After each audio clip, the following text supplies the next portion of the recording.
I never really understood the fact that I could have an impact in the lives of other people until this guy came alongside me and discipled me.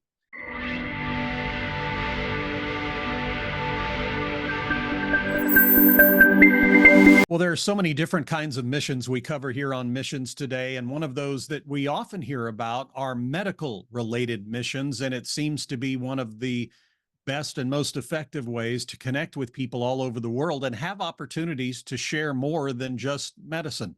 That's kind of what we're going to talk about today with our guest, Robb Hansen. He serves as executive director of Emmanuel Hospital Association USA. And Robb, it's great to have you here on the program.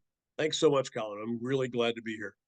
Let's take a 30,000-foot view of Emmanuel Hospital Association. Just kind of give us an overview of what you do. Emmanuel Hospital Association, Colin, is an organization that is comprised of 19 separate locations across North India. Hospitals, some of them very small, some we might think of as sort of medical clinics, others larger hospitals up to 200 or 300 beds. And so they work with the poor. They're in medium-sized cities, rural kinds of settings, and have up to 45 community health and development projects running all across North India. They're the largest non-governmental network of hospitals in India and serve nearly 2 million people every year. That's incredible. We'll come back to Emmanuel Hospital Association in just a moment, but I always like to hear stories of how people get to what they're doing now. And I know you've had quite a varied road through the years. Talk for just a moment a little bit about your growing up and exposure to faith. Were you raised in a Christian household, or when did you come to know Christ? Sure, no problem. Yes, I was. I was raised in a Christian home. I'm so grateful for that. My mom and dad saw to it that I went to church every week and went to youth group every week, and that was a wonderful experience for me.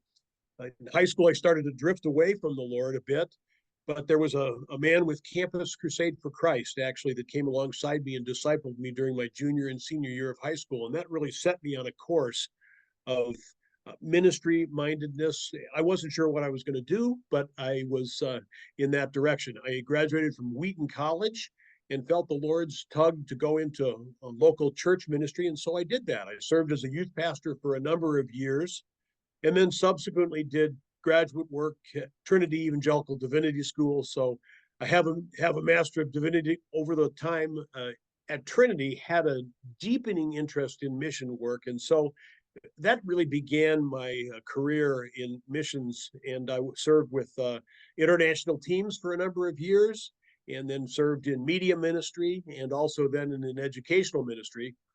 But then in the early 2000s, I came into contact with the Emmanuel Hospital Association and learned about their work and felt very, very moved because of the combination where they brought together ministry with medical care for the poor.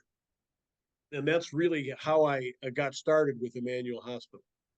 I want to go back for a moment to those critical days in high school. Actually, you mentioned feeling a bit of a drift, and then someone came alongside of you, someone from Campus Crusade. How critical was that to your development as a follower of Christ? That was absolutely critical. I never really understood the fact that I could have an impact in the lives of other people until this guy came alongside me and discipled me. He helped me understand what it meant to share the gospel with other people. He helped me understand what it meant to have the Holy Spirit leading me and guiding me and directing me, and really set me on a course in my life with a vision for how I could impact other people. And that really has been the driving force of my career. It sounds like at Wheaton and beyond, you were focused on ministry. Was there a point where you kind of made that decision? I'm not going to go for a standard career. I'm going to head into ministry. That is a great question. And yes, indeed. When I was at Wheaton, I thought that I was going to go into politics. My plan was to go to law school. My plan was to enter politics and see if I could make a difference in that arena. I did an internship on Capitol Hill and worked for a congressman. And what I saw there helped me decide that the Lord was calling me into ministry. It wasn't that ministry and politics would be bad. It was just that I felt as though having an opportunity to impact people for eternity was really more what I wanted to be doing and make that as a priority in my life. Like to kind of see what people learn along the way. Talk for just a moment about those early ministry years as a youth pastor. Any lessons, life lessons, or things the Lord taught you going through that period of time? I know being a youth pastor can be challenging sometimes. Yeah, and it was so very often. I actually worked in junior high ministry. I was one of the few people that was full time in junior high ministry back in those days. And 11, 12, 13, 14-year olds are really very difficult sometimes to work with and to be around.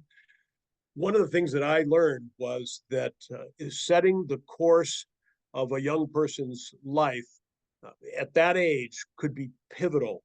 And so I had the opportunity to plug into a lot of kids' lives and touch them. And it's been very interesting over the course of my life. I have had many young people come back and talk about how pivotal those early years were in their lives with regard to their spiritual transformation. And that's been very gratifying to look back and see how the Lord used me in those days. I bet. You talked about your time at Trinity and how your mindset began to drift beyond just ministry to missions. Can you talk about that? Was there some event or trip or something that began to point you toward mission work? When I graduated from Trinity, I did not have a job lined up. I envisioned myself going into a local church ministry, but I wasn't sure exactly what that looked like. A friend of mine was leading a mission organization at the time, international teams. It's called One Collective today. And he said, well, if you don't know what you're doing, why don't you go on a summer missions project? And I decided that that sounded like a good idea. So I went to the Czech Republic for a summer and spent time working with youth and working in local churches there. And that really helped expand my mindset beyond local church ministry for ministry. I began to see that there were lots of other ways that people could be involved in full time ministry without just being involved in ministry as a pastor in the local church. And that's what really set my career course. You mentioned media ministry also. I know that we've worked together on a program for years, and I know you were an integral part of that. Talk for a moment about uh, media missions, if you will. Yeah, there's no question about the fact that media has shaped my life.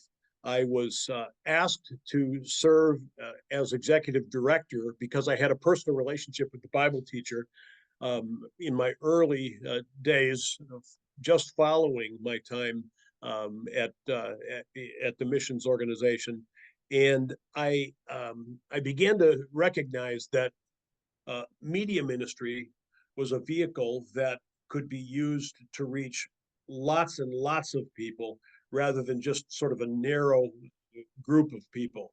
And so the idea of leveraging Bible teaching and leveraging media ministry has really set my career in that direction, and so that's why it's a great to have an opportunity to talk with you today, because I know you got a lot of people listening. Absolutely. Absolutely. Well, let's talk about those early 2000s you mentioned. You first became aware of Emmanuel. Talk about how you first became aware and how you became engaged in the early days. Right. I happened to be going to church, to the same church as the executive director who had founded the organization both in India and also here in the US. His name was Dr. Howard Searle. And Howard was a surgeon in India, working in a medical mission hospital. And it began to become clear to him that his visa was not going to be renewed. And so the Indian government was asking missionaries to not stay any longer. Howard and a number of other medical missionaries began to see that the fact that their visas were not going to be renewed. And as a result, they joined with their Indian colleagues and began to turn over these medical mission hospitals all around North India to their associates, and the Emmanuel Hospital Association was born. When Howard came back to the U.S., he worked as a surgeon, worked as a doctor, And he determined that it would be good if there was a vehicle here in the US to begin to tell people about the work of the Emmanuel Hospital Association. And so that's how what we refer to today as EHA USA was formed. And so we function in the United States as a publicity arm, as a fundraising arm, as a prayer support arm of the work that is very significant in North India. Because I'd gotten to know Howard at the church, as he began to get a little older and needed to step away, he asked me if I would come on and serve as executive director of the U.S. organization. And that happened about 10 years ago. And so I've been serving part-time with the Emmanuel Hospital Association for about 10 years now, helping to coordinate relationships with donors and relationships with foundations and medical organizations here in the US for the benefit of Emmanuel Hospital in India. You mentioned 19 hospitals, from clinics, small clinics to large hospitals. You mentioned about 45 ongoing projects. Let's start with the projects for a moment. What type of things would fall into that project category that EHA is involved in? A few of the community health and development projects that are features of EHA's work include such things as palliative care.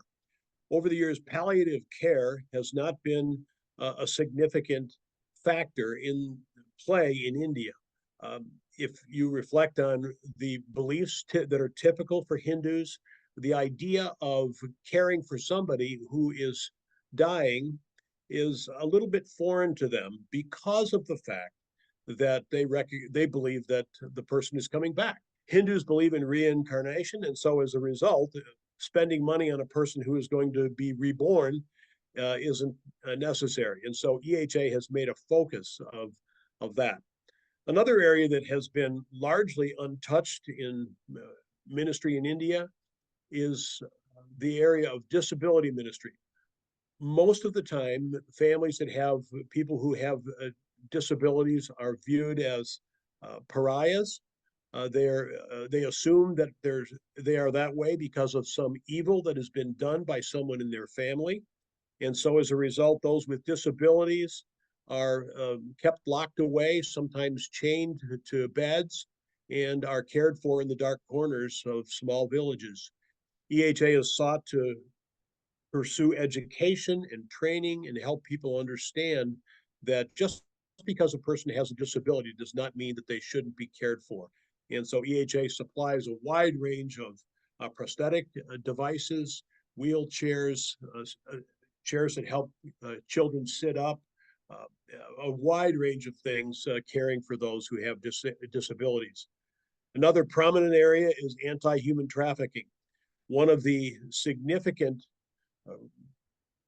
factors in human trafficking is the opportunity to persuade families that they should voluntarily yield up their children for work in the big city in order to allow them to gain income for their families.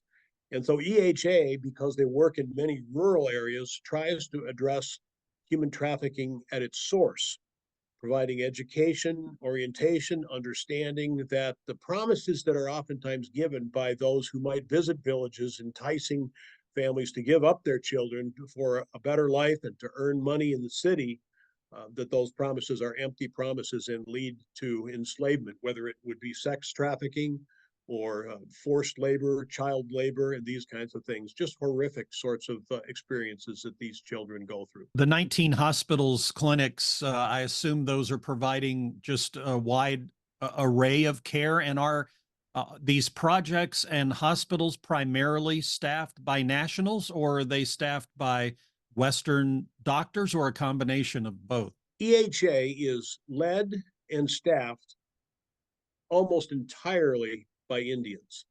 There are a few Westerners, there are a few medical personnel, nurses from Australia, from New Zealand, from the United Kingdom, the US, and Canada. But they would, out of a full staff complement of about 3,000 employees across North India, there would be less than 20 who are not Indian. And these people are, by and large, especially the medical professionals, those who are nurses and doctors, are serving really as cross-cultural missionaries in their own country. People have a perception of India these days that it's call centers, that it's IT, software engineering, and so forth. And all of that is true. India is an incredible powerhouse of an economy. But there's another side to India. That's the southern portion of India that I've just described. The northern portion of India is far, far less developed. It's far more rural. It's far more agricultural in nature. The vast majority of people live in small villages. And so as a result, they have desperate need for access to medical care. And EHA provides access to that medical care in ways that the government hospitals and other private clinics in those areas are unable to do so. You mentioned just a little while ago about the Hindu beliefs and how that sometimes impacts things like palliative care. Uh, but maybe even a larger question for someone saying, how do you do ministry in India? And maybe even in recent years, I've heard that there's been a crackdown on missionaries, a crackdown on the Christian faith being allowed to be shared. How does Emmanuel operate as a Christian-backed organization in the midst of a strongly Hindu nation? Yeah, that's a great question, and it's a great challenge for EHA day in and day out. Uh, India offers its citizens the opportunity to have freedom of religion. At the same time, Hinduism is the strongly preferred religion. And so the recent crackdowns that have been in the news over the last 3 to 4 years in particular have been focused not just on Christians, but also on Muslims. From a population standpoint, about 15% of India's 1.4 billion people are Muslim. And so you have a population that is roughly on the order of 200 to 300 million Muslims. Incidentally, for Muslim ministry, India offers access to probably the easiest to reach 300 million Muslims of any nation in the world. Christianity, if you count every single person that would call themselves a Christian, is a very, very tiny percentage, less than 2%. And so as a result, there is no question but that Christians are an oppressed group in India. EHA has sought to meticulously follow all government laws with regard to how they approach their work. And so as a result, they are very, very cautious about any perception, any possible provocation that they might engage in with regard to proselytization and conversion.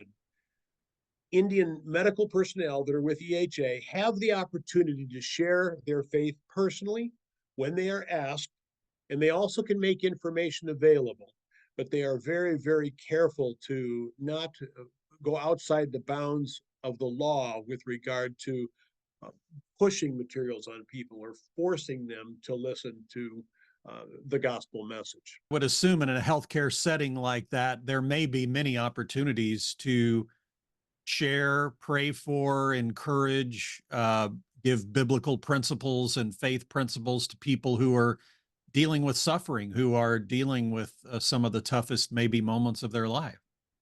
Very definitely. One of the things that we hear in stories from patients that are communicated to us again and again and again is the degree to which patients and their families cannot understand the reason that EHA personnel give the care that they give.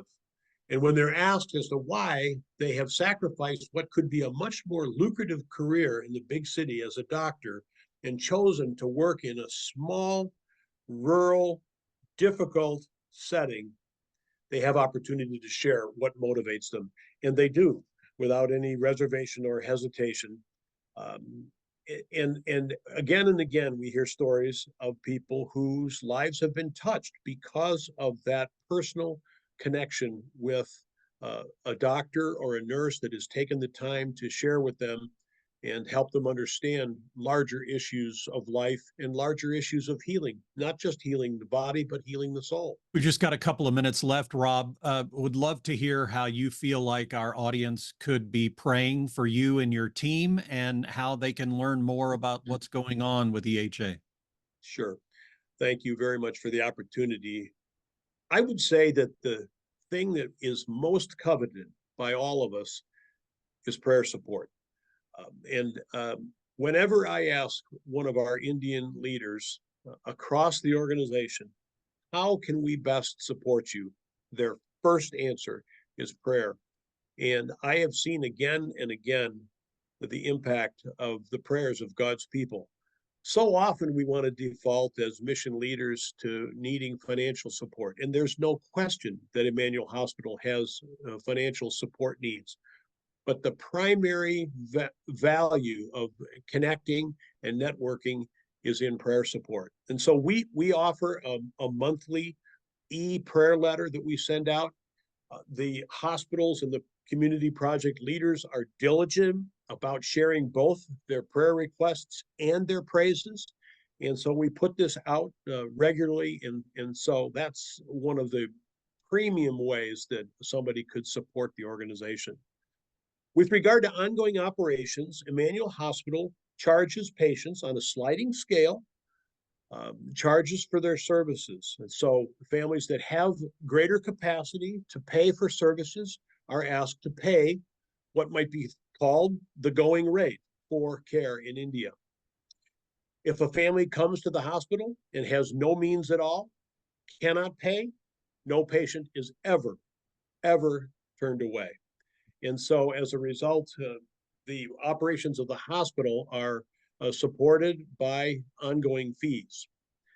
However, when it comes to the charity that is given to the very poor, we always need resources and need people to partner with us. And so that's a great opportunity for somebody to underwrite a certain amount of what we have to offer. Maybe it's an eye exam. It costs about $1 for us to deliver an eye exam in India. A visit to the doctor for care costs about $2. And so the value of what I'll call very modest gifts on a regular basis is great. The biggest challenge that we have is in the area of capital investment. And while the ongoing operations of the hospitals are able to be supported by the fees that are charged to patients, the development of facilities and equipment is not able to be underwritten in that way. And so as a result, we have partnerships with foundations, with churches that come alongside us and give gifts at a larger level, individuals who have a vision for helping to support, whether it's an x-ray machine or an ultrasound machine, or developing oxygen systems at the hospitals. Bigger gifts would be in the area of supporting refurbishing and rebuilding buildings. Many of these buildings are very old and are badly in need of repair. We do what we can, and we look forward to having the opportunity to build and renew and refresh the facilities as the Lord provides resources. Well, it sounds like incredible work going on. 19 hospitals, 45 plus projects, and the love of Christ being shared on a daily basis through these incredible folks in northern India. Robb Hansen serves as executive director, Emmanuel Hospital Association USA. Robb, thank you so much for your time today, for being with us on Missions Today. And thank you so much for giving us some more items to add to our prayer list as we pray for EHA and the work that's going on in northern India. Thank you, Colin. I truly appreciate it.